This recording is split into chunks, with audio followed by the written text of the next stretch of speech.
You are listening to the Complete Developer Podcast, the podcast by coders, for coders, about all aspects of creating your best life as a developer. I'm Will, the accomplished developer and aspiring software architect. And I'm Beej, the advancing journeyman developer. Complete Developer Podcast is supported by listeners like you. We are now on Patreon at www.patreon.com/Complete Developer Podcast. It's a small world after all. The world is a lot smaller than it used to be. 20 years ago, a software developer in the heartland of America could expect pretty much everyone would be in the same office. And the internet, though, has changed that a lot. Now it's getting increasingly common that teams are both diverse and distributed across multiple offices or even multiple continents. This means that all of us have to adjust the way we do things to work with a new reality. We're going to be talking about some common anti-patterns of distributed teams and how to correct those anti-patterns to make things work more smoothly. But before we get started, Will, what have you been fighting this week? Last Tuesday was my 38th birthday. Woot woot. And it was also the first opportunity to go in and see a doctor about some lower abdominal pain I've been having, which turned out to be a hernia. What's the opposite of woot? Poot? I don't know. It's kind of... Two? I don't know what the opposite of woot is. Yeah, okay. It's just, I think, just normal. So anyway, I actually found out that I'm going to have surgery here in another week or so. This episode will come out well after that, of course. But yeah, that's what I've been dealing with, that and our gigantic backlog of things that we have to do for the conference season coming up. Yeah, like I think I worked like 12 hours on Saturday, and I don't know how many I worked on Sunday. Yeah. It's definitely some long days right now. So how about you? Well, I have been reading documentation and more documentation and more documentation all day long. We're starting a discovery/planning sprint for a new project I'm on. The goal is to replace an old system with a newer one that's built to be scalable and have the ability to add new features. I spent the day reading the docs on the old system to start planning the replacement tomorrow. Also, I've been feeling quite a bit more like myself lately. I know not that long ago I talked on our live feed about starting to feel depressed and about recognizing that I was starting to feel depressed. Well, I've been putting a lot of effort into resetting myself, so to speak. I noticed that my new car has a tape player. So I went over to a used music store and bought a bunch of cassettes. They're 25 cents each. That was nice. And I've been kind of just working on being myself lately, to the point that you noticed it at our writing group we attended yesterday, where I was just kind of being a little random. Yeah, which is my normal state. Yeah. Like it's how I am when I'm in a good mood. Yeah, you've been kind of grumpy lately and not like really locked in as well, I think, and it's good that you caught that, a bit earlier. Exactly. So I've been, over the last few weeks, really working on me, I guess. So I have something kind of interesting for IoTs this week. It's quirky, just like me. So let's go ahead and roll the music.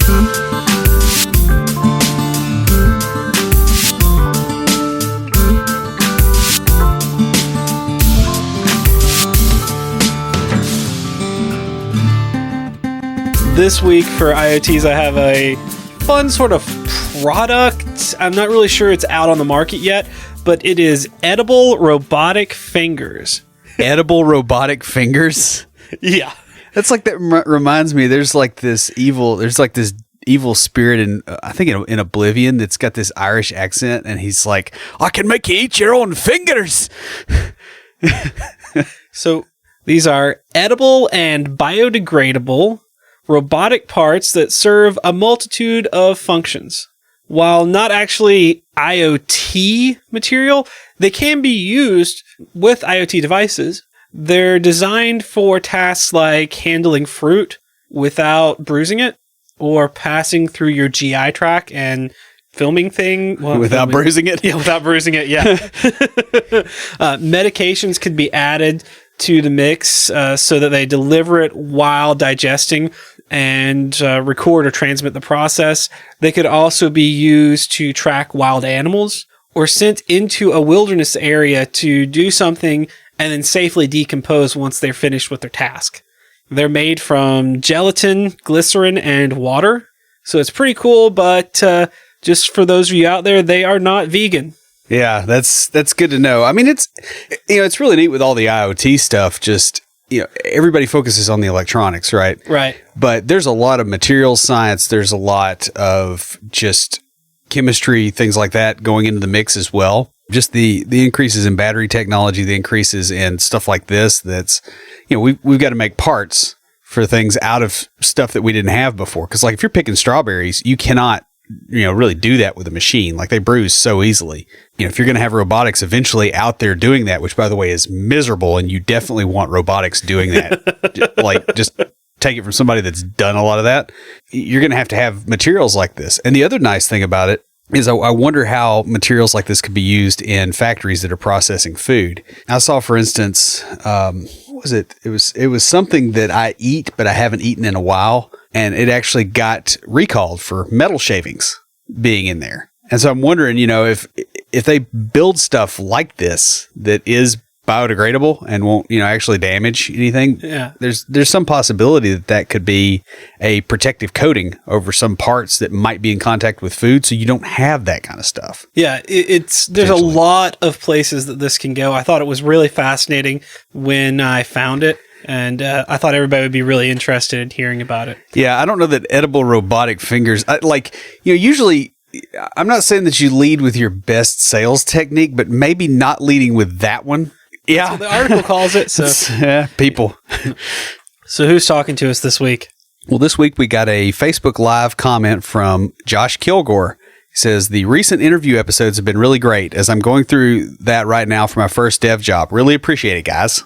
Hey, Josh, thanks so much. Thanks for commenting on the video. We really appreciate those. We're getting more going. We've started doing Twitter and what was that other one?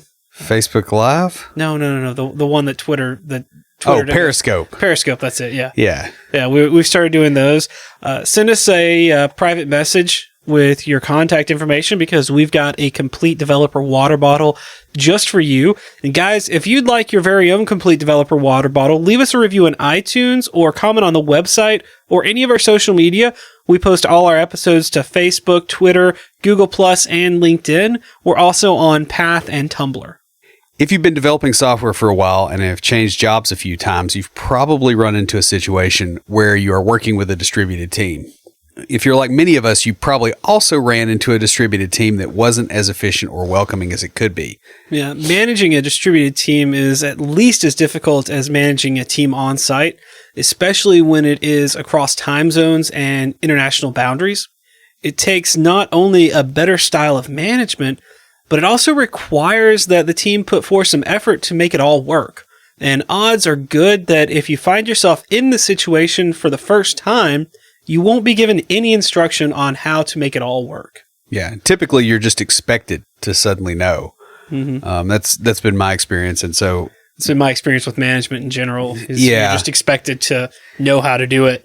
Yeah, you're expected to know how to do management, but like if you're working on a distributed team, you're also expected to know how to collaborate effectively. Yeah. Like it's different. If everybody's in the office together, that's like the barrier to entry is lower. I mean, I think there's a lot of advantage to distributed teams, don't get me wrong, but you do have to understand there's a cost that you've got to figure out how to pay. Right. And so for this episode, we've laid out some common problems you'll encounter in a distributed team, along with what you can do to fix them. For each problem, we'll talk about how to mitigate it for an individual developer, team leads or middle management, and also for upper management. So the first one is you constantly find yourself waiting on a team in a different group or are constantly interrupted by groups waiting on you. Yeah, and the main cause of all this is that people, unless they're forced to, don't plan ahead. And that's kind of a common human failing. You'll even see this in organizations where everybody's right there together. You'll have the one guy that interrupts everybody because he waits till the last minute till he actually needs something and he's dead in the water, and then goes and stops like 4 other people from working instead of sending an email like a few hours before he needs it so people can respond. Right. Or, when you've got 2 people that live 5 minutes away from each other, they don't write the outline until the night before. Hey, now it was mostly written. Hey, I've done it too. I'm not saying just you. We both do this. Yeah, but the other thing is I wasn't waiting on anything from you. That's very true. I was waiting on you to. Well, we do wait on each other a little bit. Yeah, you were waiting. Yeah, there was very minimal. But if you have a big application, you may be waiting on the remote team to get something done, or they're waiting on you. Exactly. Yeah. And if you're an individual, you've got to start planning ahead. Like that's really the only way to fix this. And you have to have a bias towards asynchronous communication. You and I both know some people that think it's absolutely stupid when somebody's, they're 4 seats down and they send you an email. You and I both know people like that. Yes. That they're like, oh, that's dumb. It's like, no, they're respecting the fact that you got headphones on and you're trying to get stuff done, and they're sending you something that's like, hey, when you can get to this allows you to batch things. It's great for us software development types. Right. And this is true, especially when you're all remote. Yes. Where I work, all the developers, like the whole division, is work from home most of the time. But when we were in the office, we kind of had a unwritten rule that if you had headphones on, you weren't interrupted. Yeah, which I hate that because it means you always have to wear headphones to not be bothered. Right, but it was kind of we discussed it. It was one of those things, like I said, it was unwritten, but it was something that we discussed as, okay, if I've got my headphones on, I may not be listening to anything, but if they're on my head, right, you don't bother me. Because the other option was, because we're in a cubicle type system, the other option was putting up a sign. Which is fine. Yeah, that works too, but it's whatever works for your team. Now, mind you, it was a noisy environment because we were in the basement. We had the fan, so you probably had headphones on all the time anyway. Yeah, so headphones on was a normal thing, but but both of those methods are line of sight methods. Well, somebody that's over the curvature of the earth, they don't have line of sight on you. Exactly. Probably. You should be creeped out if they do. Just in general. Unless you're on Skype or something. Yeah, but they're just looking at your Hangouts. back on your desk, that'd be kind of weird, panopticon. Yeah. So you have to have a bias towards asynchronous communication. Mm-hmm. Now, if you're a team lead, you also have to keep async communication as your default and push back on the kind of people that want to change that to synchronous, because a lot of older management folks just do not seem to really grasp the fact that, hey, if somebody's 5 time zones away, they cannot answer you right now. You will not get an immediate answer, period. If you get one, it's a one-off. One thing I see a lot of with the upper management types that do this kind of thing is they send an email and then they walk over. Yeah. Did you get my email? And it's like, dude, my Outlook only syncs once every 20 minutes. Yeah, I had this actually happen to me today where I was in the bathroom and I come back to my desk and there's a Slack message. Hey, are you out sick because you haven't responded to my email? Yeah. And I'm like, well, you sent it 10 minutes ago and I've been in the bathroom the last 8 minutes? Yeah. Well, and it's, it's just kind of ridiculous to expect that quick synchronous response. Yeah. That's not what we do. It just isn't. And it shows a lack of leadership. So if you're upper management, you need to require teams to use asynchronous methods of communication, and you make sure they have the tools to do it. Yeah, this is one of the benefits of having a developer as upper management. Right. Someone who understands that when I say, hey, I'm here to be heads down in code, that's what I'm getting paid for, not to respond. Yeah, not to be instantly available, because those are 2 separate things and they do not overlap. Yeah. I've worked in environments where the upper management folks were like, oh, you've got to get all this stuff done, but they didn't want you to have headphones on because they wouldn't even get up from their desk. They would just yell. Oh, yeah, I would not work there. Yeah, well, I didn't work there very long either. But I mean, this is pretty common, and across international boundaries, obviously this doesn't work, because what are you going to do? Pick up the phone and call them? It has to be async first. There's no other option. Yeah, and that doesn't work because you call them and it may be midnight or 1 a.m. their time. Yeah. And you know what? You just woke up their 1-year-old. Yeah. And so they're not going to answer the phone because they've got a screaming kid they got to deal with. Yeah. Yeah, that's just, you have to understand that's how things work in these type of situations. Next, teams are regularly in conflict between locations. Yeah. This comes from humanity's innate tribalism. Yeah. We like to have our tribe. Where I work, we have 4 different teams, and we've named our teams. And we're, we work together like pretty well anyways. It's a sort of a fun, inclusive group, but it's, we've got our specific project team, and we have a name and they have a name, and it's a fun thing to do to build that camaraderie within the people that you're working with daily, but you also want to build that camaraderie with the people that you interact with on like a weekly or monthly basis. The tricky part here is so that you're not interacting. When part of your team is not physically near you. Like we have, and this is really interesting because we have one member of our team that is completely remote. She only comes in every now and then for trainings and stuff.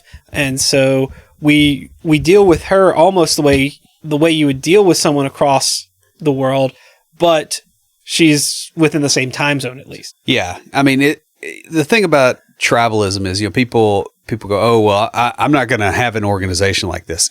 It's like, you need to start looking at tribalism as a force like gravity. If you're going to counteract that, it takes a lot more force versus just going, okay, I know that this is the way things tend to work, and I'm going to deal with that in a way that makes it where it doesn't hurt me. You can fly with enough energy, or you could just not jump off of tall stuff.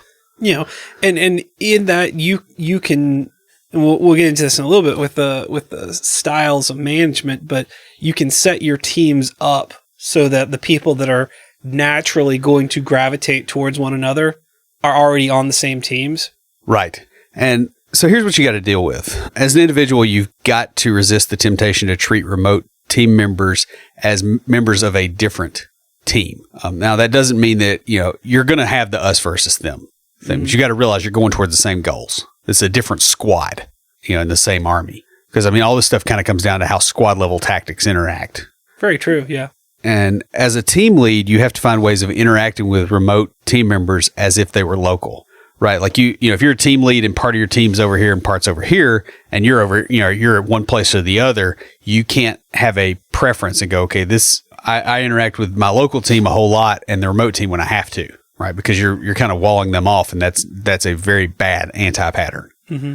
As upper management, you have to ensure that you're just as reachable by team members in locations that are not local to you.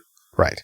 And you also have to, you have to stymie attempts between different teams to go at cross purposes with each other. Like if you start seeing that backbiting from, middle management about the other guy over here or about his people, you've got to absolutely stop that quick and early. You can't let that fester. Another anti-pattern that you'll run into is where you find yourself constantly talking to the remote team leads instead of the remote team. So it's where you go, hey, I'm talking to person A's manager, and that's, person B. And you say, tell person A that, something like that. In other words, it's the angry divorced parent communication protocol. It's like you tell your father instead of actually telling him face to face.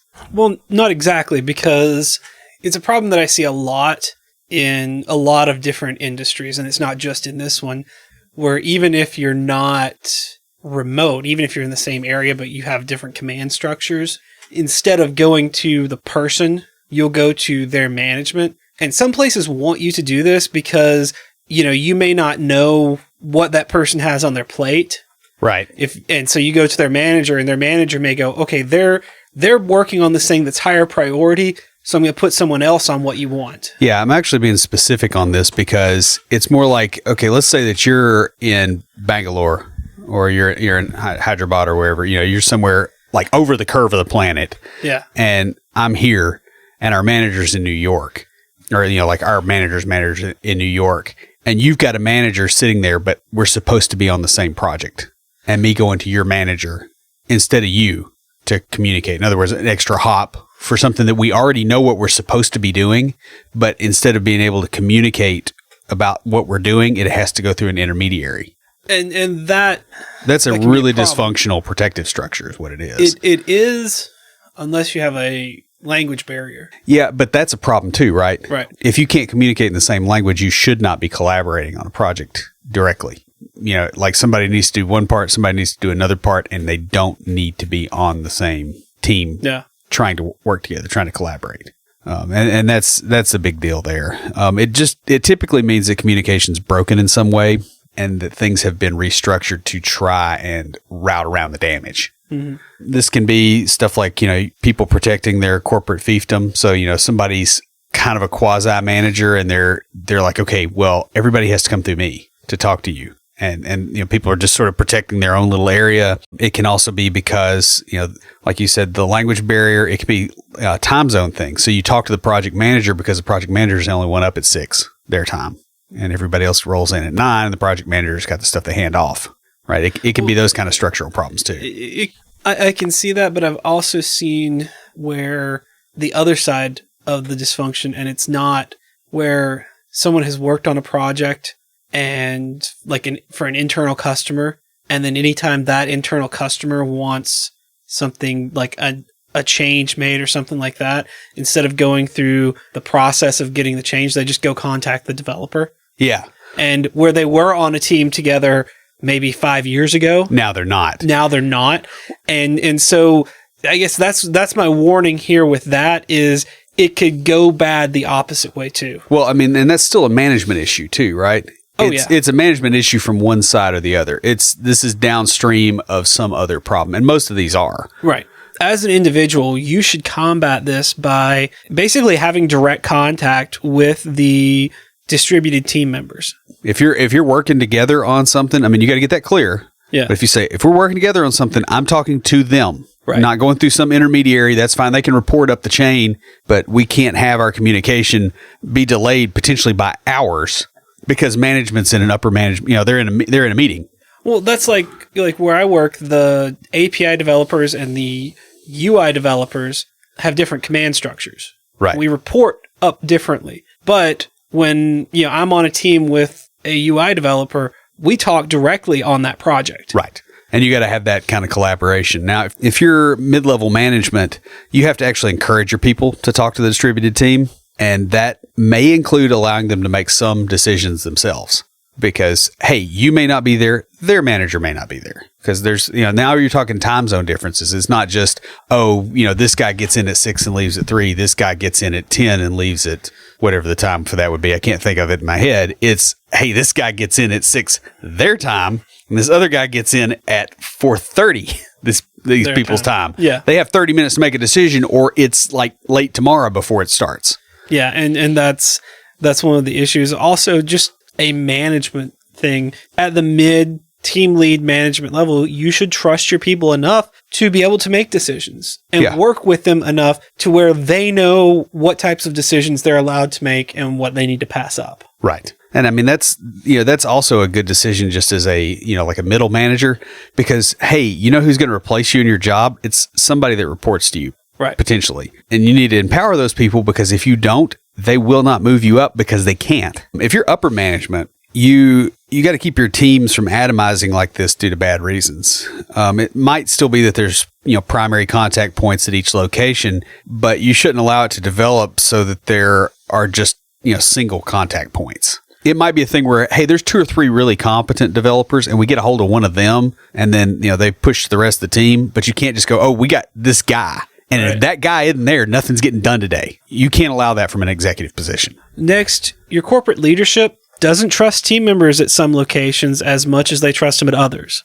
Now, this can happen because of regulatory differences, previous events such as mergers or acquisitions, or even bigotry. And, it could also be justified. It could be that they know over here, hey, they don't do as well. Yeah, because, I mean, the other thing that happens sometimes with outsourced teams is you'll get the top management guy or, guy or gal that's trying to save money. And so they get an outsourced team and they don't care because they think developers are interchangeable. And so they get a team that maybe is, they're underpaid and maybe they're a little less cautious than they should be. And, your upper mid management is well aware of that. And so they don't trust them, and that maybe they shouldn't. That does happen. But the other thing that happens is, like, when you got companies that have got things like PCI compliance, HIPAA compliance, those kind of deals, and they're not necessarily completely doing what they should be doing over here. They say, oh, well, our developers might have access to HIPAA data, but the developers in Hyderabad can't have access to it because you can't ship that over there. And so there's a trust boundary, but it's, hey, look, there's a difference in regulations. Like, you probably shouldn't have your developers here doing that either, but people let stuff slide more than you think. Exactly. Like you were saying, the boundary of trust will create problems if things are structured such that trust is required across locations. Right. So, for instance, again, we're going to say you're in Hyderabad because, for some reason I'm in Hyderabad. Yeah. Well, it's a nice place, right? So, and I've never been there. I haven't ever been there either, but I've met several people from there, and they're nice people. So I assume they come from a nice place. But let's say that we're working on a database project and there's something going on in the database and we have to have a specific set of data, and you and I are supposed to collaborate, but I can't send you the data that matters. Okay, that's a management problem because management should be going, okay, it's just going to have to fall on the U.S. person to do this because of the regulatory situation. But a lot of times that will be the last consideration, or they'll come back like a week later and go, oh my goodness, we can't do this. And you've been dead in the water for a week, or you've shared data, or you've just been pulling a double load. So as an individual, you need to find out exactly what they don't trust about the other team or about your team. Yeah.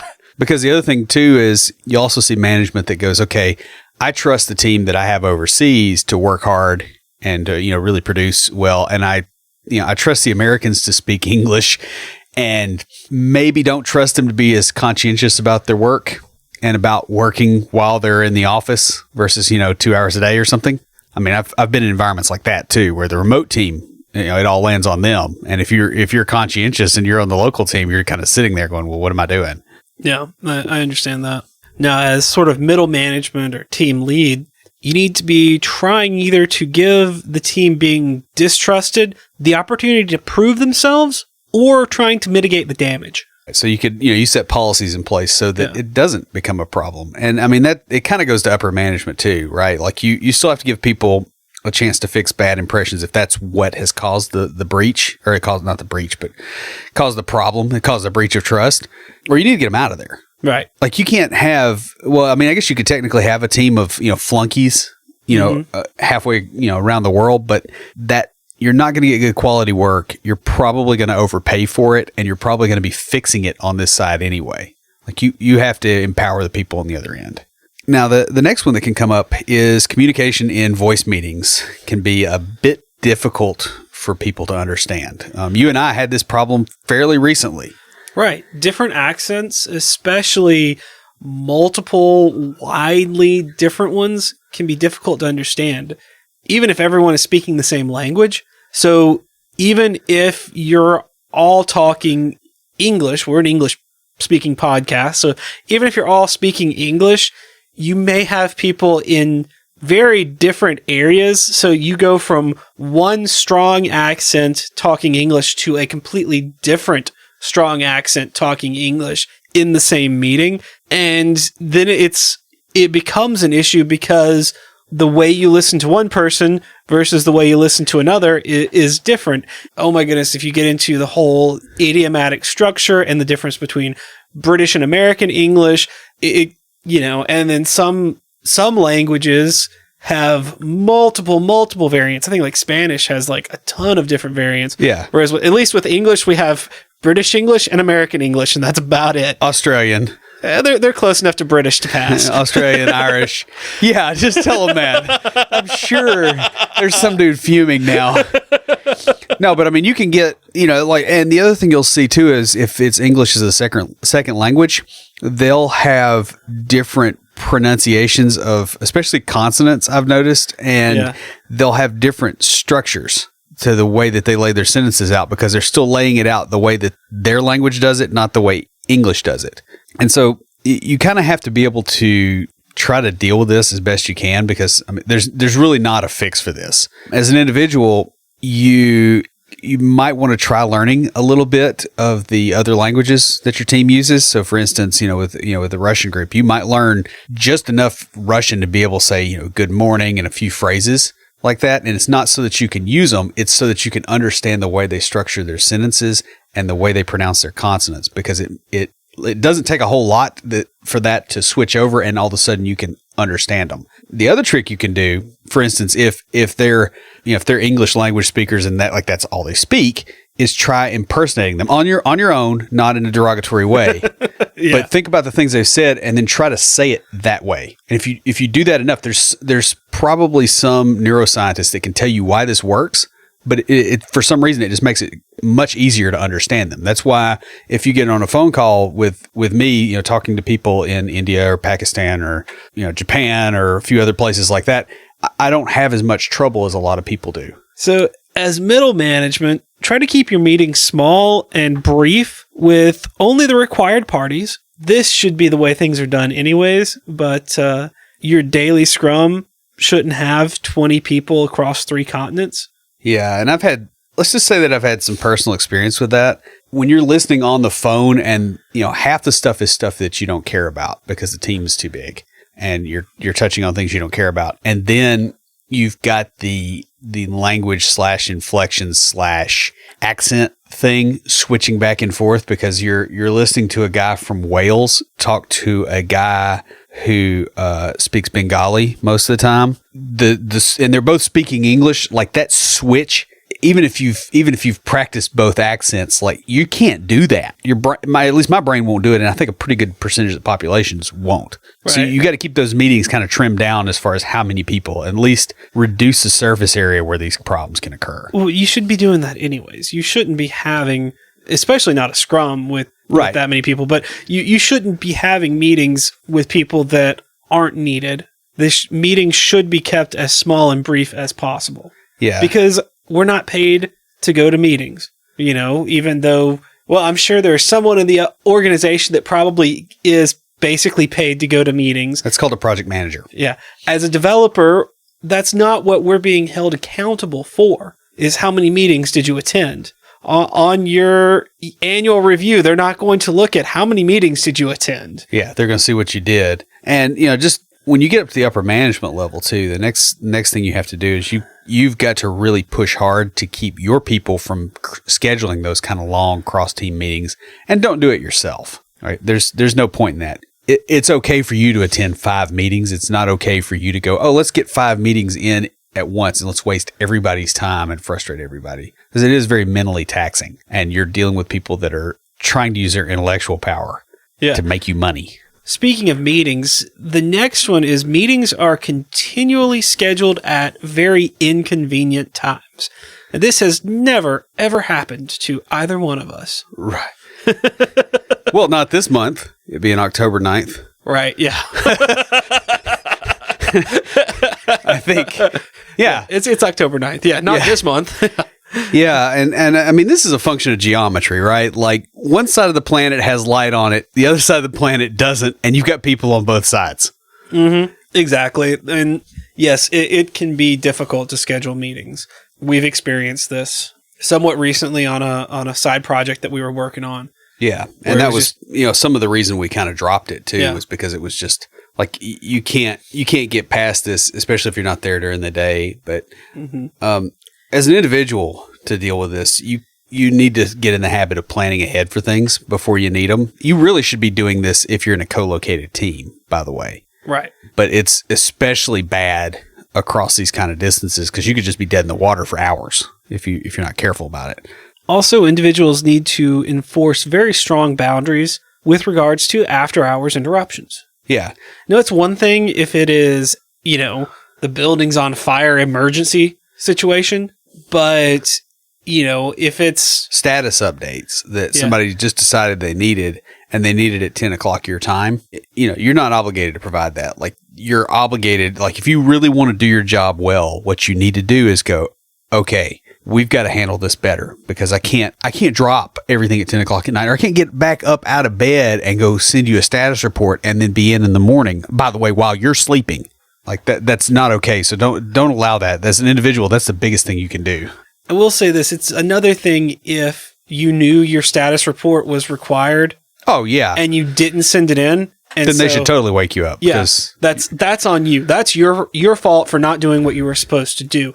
But if this is all of a sudden a change in the way things are, or there's not an established way of doing things, and they say, oh, we suddenly need a status update. No, that is... Well, and the other thing too is like if they suddenly need a status update, you might not have a job in the morning anyway. Because all of a sudden the eye of Sauron is on you basically at this point. Yeah. Like that's not a good situation. Now, if you're middle management, you also have to make sure that your people are not getting after hours pressure put on them, especially remote ones. Because I've done this with a remote team before where we had people overseas, and it's like, okay, well, it's 11 o'clock in the morning here. Well, where's your remote team? Oh, the Philippines. What time is it there? Oh, I'll just send them an email. You've got to not do that. Something else I've seen that I thought was pretty clever is there's tools like Boomerang for Gmail, and there's tools, most email clients have got this too, where you can type up an email and schedule when it gets sent. Do that so that it hits during their time. And so instead of immediately sending it, go, okay, when are they actually going to be there? So that it's not, pinging people's phone in the dead of night and all that. Because what you can do, if you tend to send emails like as you think about it, like the middle of the day, well, it's night over there, right? What do you and I do? Because I know I do this, right? I've got people that love to send me crap in the middle of the night. My phone is off. Like the sound's off, it's face down. There's no way to get a hold of me. Yeah. Right? Like you do not want to be training your people to do that. Because if there is a building on fire emergency, you just condition them to ignore it. Right. And you can't get angry at them because they ignored it because...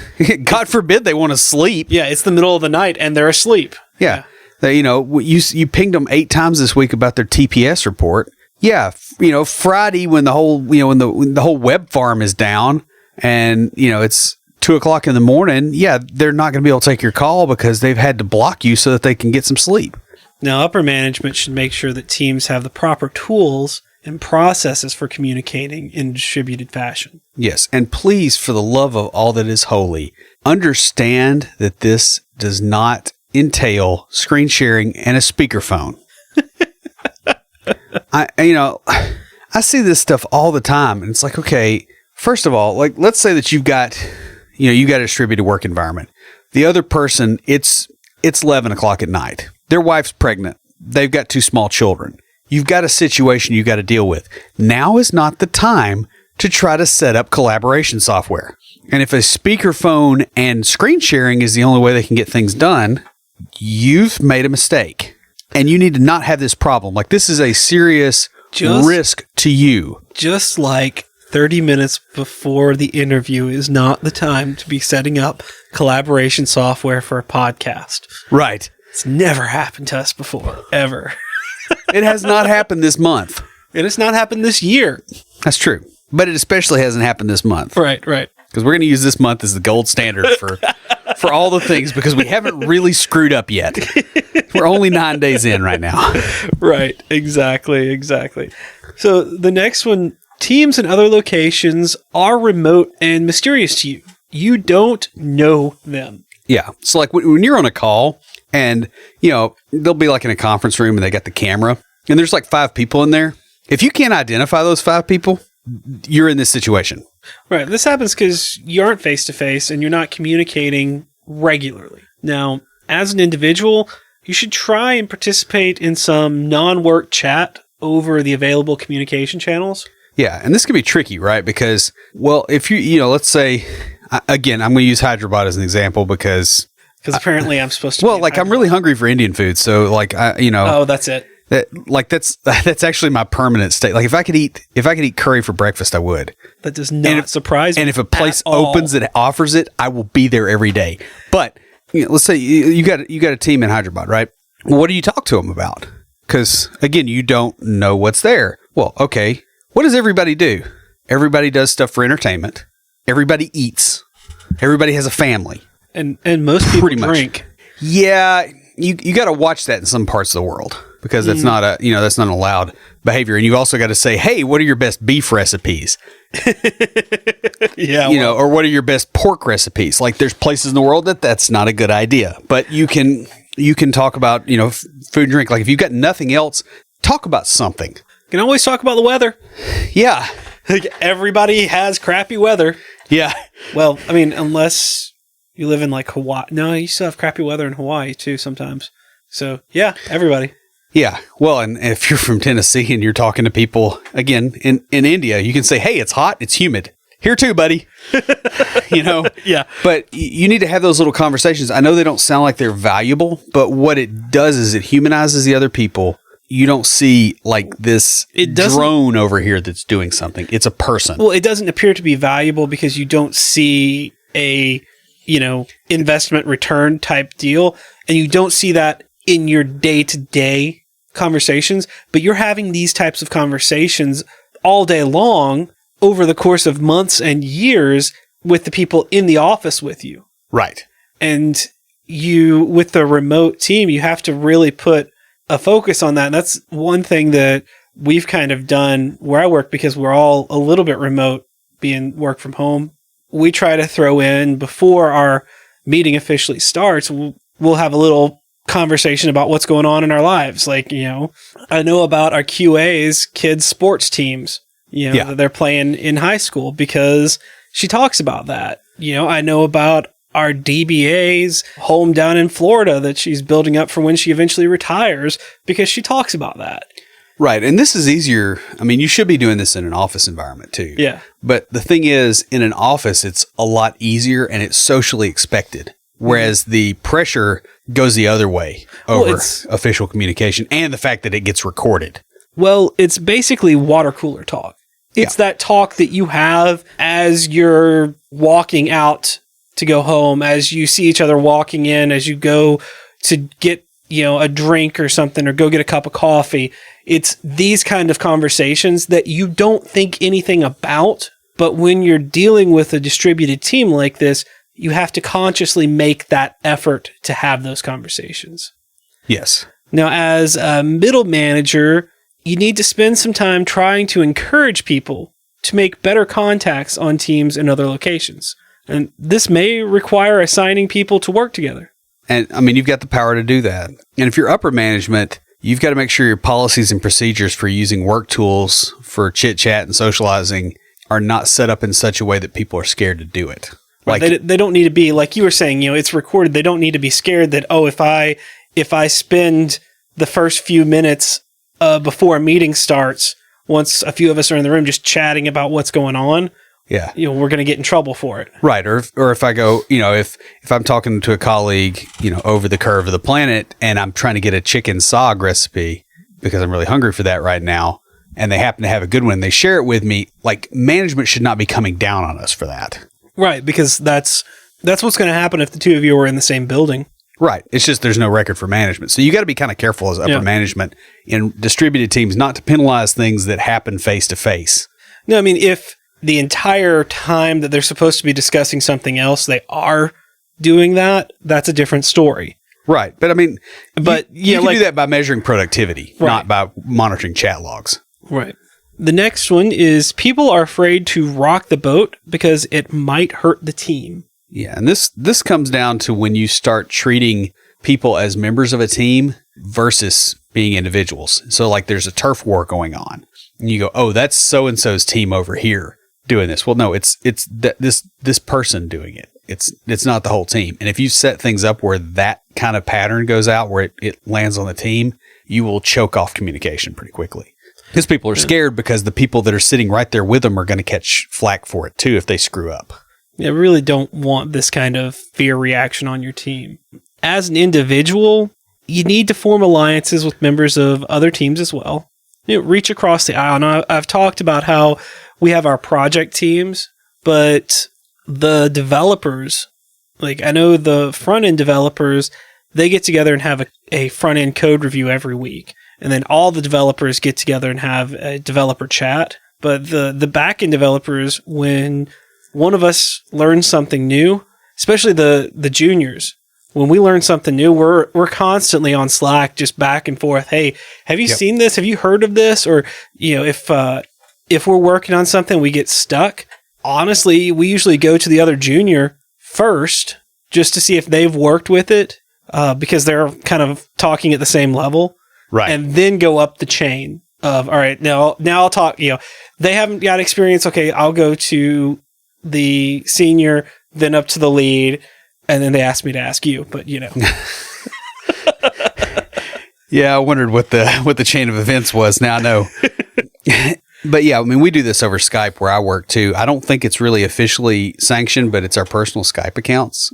Okay. Because we're not quite that organized, so we go back and forth. But yeah, you absolutely have to do this, and just having that interaction forms those alliances. Like, you don't have to go, oh, I'll cover your back if you cover mine. Like, don't do that crap. Like, just help people. And if you're middle management, you've got to make sure that you aren't playing teams off of each other. I've seen this a lot, and unfortunately, I felt the temptation to do this once or twice. I don't think I really have, but if the other team's remote and you got people here, it's real easy to go, oh, well, they do that over there, or they, screw those guys, something like that. You've really got to watch your own gossip, because you can create those walls yourself. Yeah. Or they're doing this, so you guys can do better. Right. And put them in competition or cross purposes. And yeah, that's definitely not good. And it goes further up too. Upper management, you've got to stop your mid-level people from engaging in this kind of behavior. You got to sniff it out and stop it. There's a difference between friendly competition. Yeah, friendly competition is great. When it's them going, all right, hey, we're gonna get to this point before you do, and just kind of fun back and forth. That's one thing. But when it is, like you said, when it's like middle management playing them off of each other, that leads to resentment and leads to almost a hostile work environment, really. Yeah, give or take. So the next one is that various people are uncommitted or unaccountable. It's really easy, especially when you get with a larger team, for people to lose accountability just in the shuffle, especially if they're not the type that take personal responsibility for their actions, or they want to just blame it on the team, blame it on other circumstances. In a distributed team like this, it becomes easier for them to play those blame games, so to speak. As an individual, you have to keep yourself accountable. Take personal responsibility for what you do. If you screw up, say, hey, I screw up. I cannot tell you how much respect you gain, especially from more senior people, more senior developers, even management, when you take personal responsibility for screw ups. You also have to be in regular communication with your chain of command to make sure you aren't the problem. And I'll say one thing that it's become very clear to everyone where I work. Our upper management has done a good job of making this clear.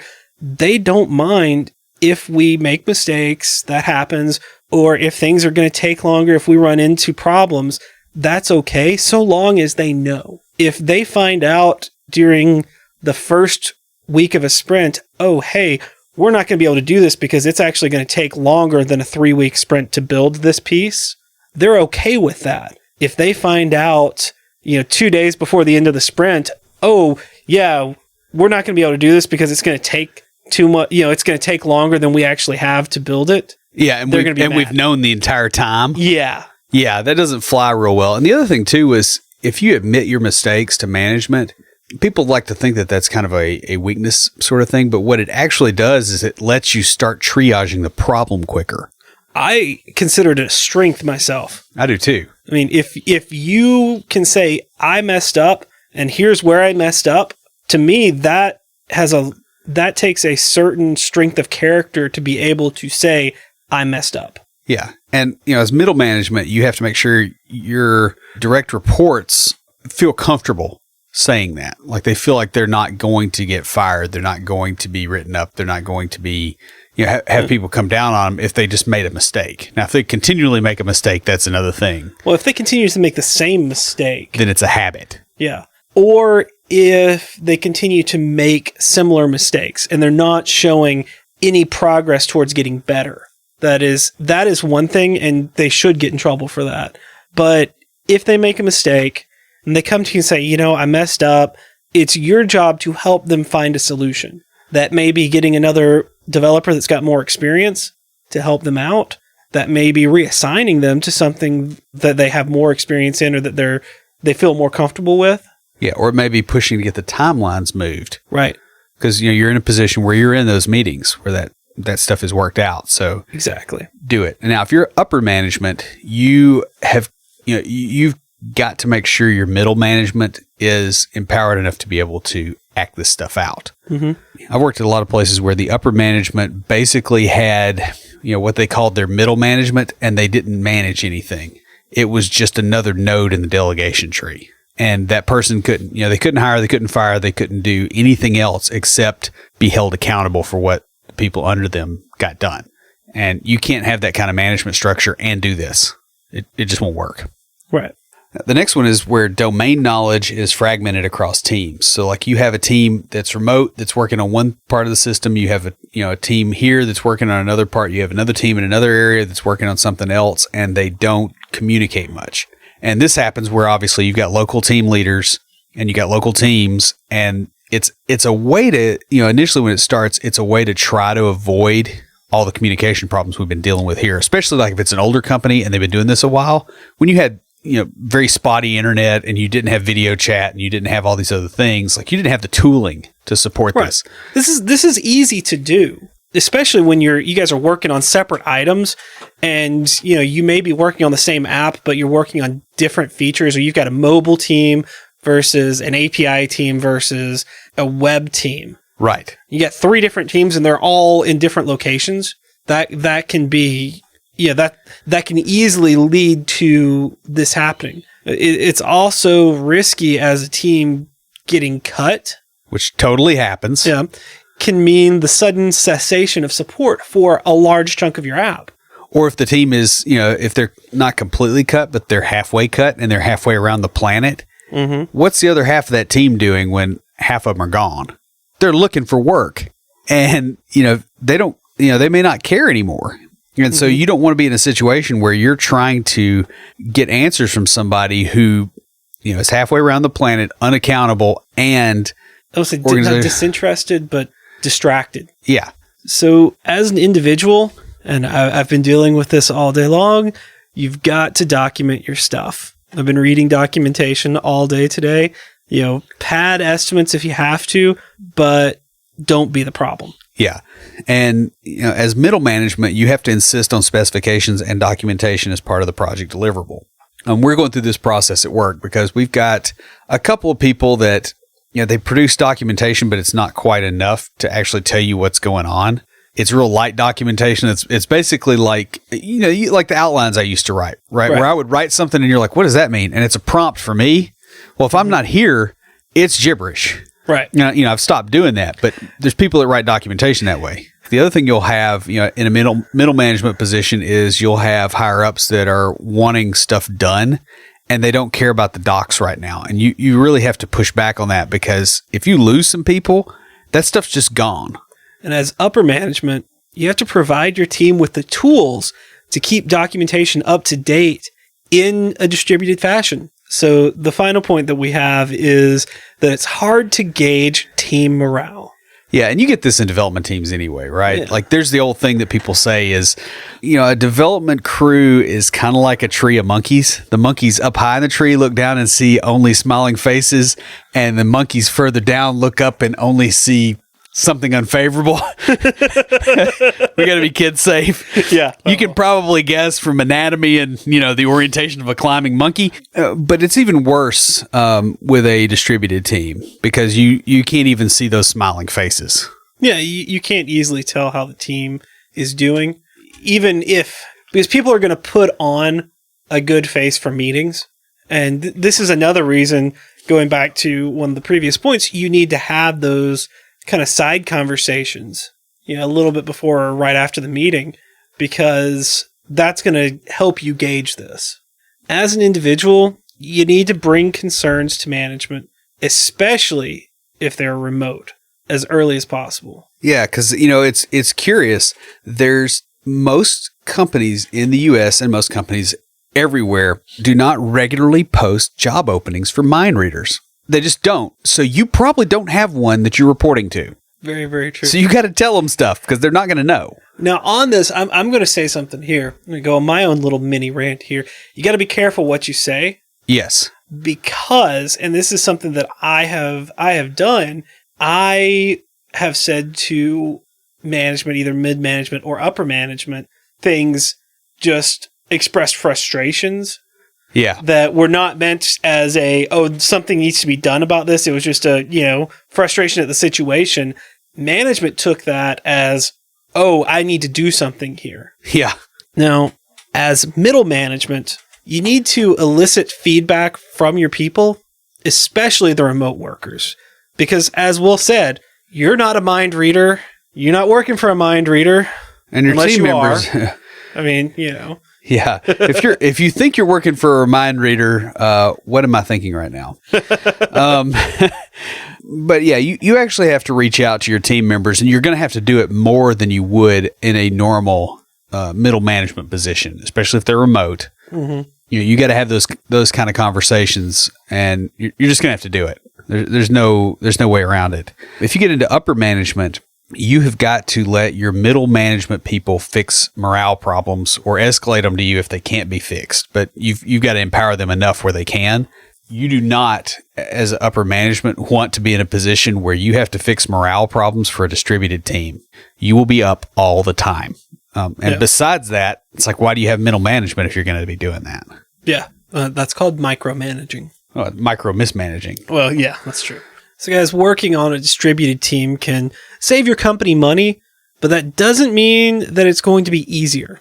In fact, you have to be more conscientious when working on a distributed team because all the things that can go wrong. There are things you can do as an individual and as a manager to mitigate these problems, but you're going to have to put the effort in to make those changes happen. That pretty much wraps us up. Before we close everything out, Will, what do you have for us this week for Tricks of the Trade? Well, I want to point out that the structure of an application tends to follow the structure of the team that created it. In other words, if you have two separate teams, one's the API team and one's the front end team, you're not going to see a lot of coupling between the API and the front end of your app because you have two separate teams, especially if they're in distant locations. Now, that's pretty obvious, but what's interesting is you can actually go the other way about it. So you can start looking at your organizational structure, and if you move people into the right places, you can actually shape the app. You can do this a lot of times as a much more junior developer. For instance, if you're a front-end Angular developer and there's an API back-end team and they're halfway around the world, if you set things up so that you work more closely with them, you can actually make those parts of the system work together better, and you can start kind of bridging the gap where it might actually help the rest of your team come together. BJ's actually pulled this off at work because he came into his job as both a front-end and a back-end developer. And as a result, the two teams are now cross-pollinating a lot more. I've done the same thing where I work because we have the web folks and we have the Delphi folks. Well, I already did the web and I started learning the Delphi side of things. We have a junior developer now who's going to start learning Delphi as well so that we can cross-pollinate the teams. And the idea there is that you can actually force organizational change without managerial authority if you can figure out who to work with to make that happen. It'll happen naturally and management will think it's their idea. So I just want to throw that out there as something that you might want to do if you're feeling a little powerless, because you can fix organizational problems a lot of times with a lot less power than you think. So that's all I got. Stand by for Titanfall. If you have a question or comment, please email us at neckbeards@CompleteDeveloperPodcast.com. Our theme music is an excerpt from Stand By for Titanfall by Pure Bells, available on SoundCloud and licensed through Creative Commons. The intro music for IoTs is Hillbilly Hip Hop by Jason Belcher. For references, show notes, and to sign up for weekly emails with extra tips and insights, be sure to check out the website at CompleteDeveloperPodcast.com. You can also follow us on Twitter at CompleteDevPod and like our page on Facebook to keep up with news about the show. Look for us each week on Facebook Live before we record each episode. Thanks for listening. See you next time.